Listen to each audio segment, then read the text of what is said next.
Okay, now we are going to construct our second construction.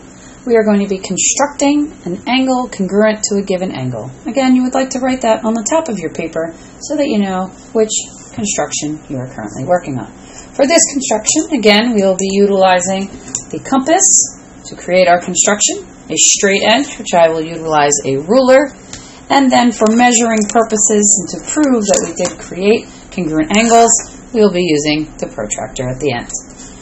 Okay, so our first step is to actually construct an angle. You may construct an obtuse angle, an acute angle, whichever it is that you choose. I would not make your angle too small in length, your rays, as it will just be more difficult for you to measure later. Okay, don't forget to put arrows on either ends of your rays. And indeed, we are going to also place the letter B here at the vertex. Okay, our angle at the bottom, we are going to be creating the second one. I'm going to zoom out here. Here we go. And I'm going to put the letter Y. And that means my second angle will go in this portion of the paper.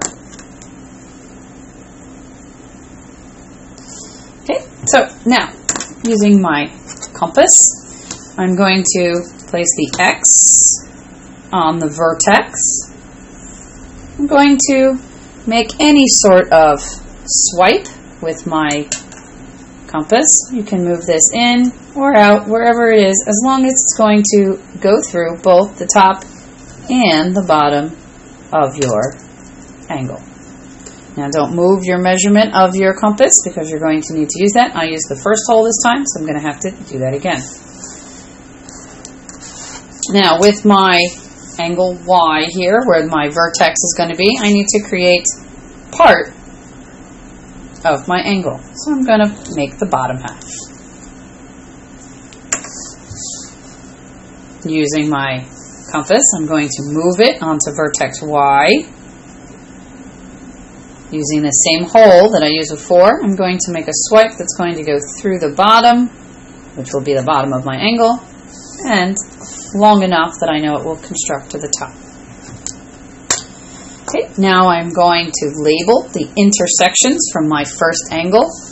Right here, I'm going to label that as A, and I'm going to label this intersection as C. And we have B over here in the corner.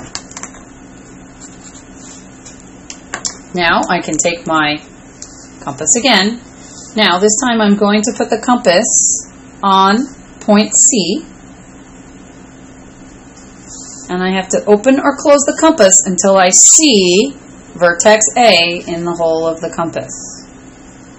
And right there I can see vertex A. Okay, I'm going to again make a swipe to make sure that I'm in the right space. And now I'm going to move my compass down here to this intersection that I have created. And that intersection I'm going to label as Z. Again, I put my compass down on intersection Z. Make a swipe above it, crossing through the already created arc. And now I can label that intersection as X. So now we have X, Y, and Z. And the last step will be for me to create the other portion of my angle, connecting through X and down to vertex Y. Don't forget an arrow on the end. Okay, now my congruent statement. This time you can label, because these angles are independent, they're by themselves with nothing else, you could label it as angle B is congruent to angle Y. We could also name it with 3 letters. Angle A, B, C is indeed congruent to angle X, Y, Z, remembering to place the vertex as the middle letter in your angle. Last but not least, now we're going to prove that these two angles are indeed the same size.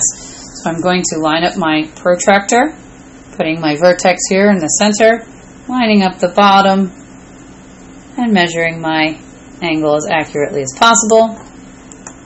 And I have indeed 32 degrees, maybe 33. So I'm going to label that as 33 degrees. And then I'm going to come down here and see how accurately I did this. And it appears that I'm at about 34 degrees. Okay, once again, you don't have to be exact.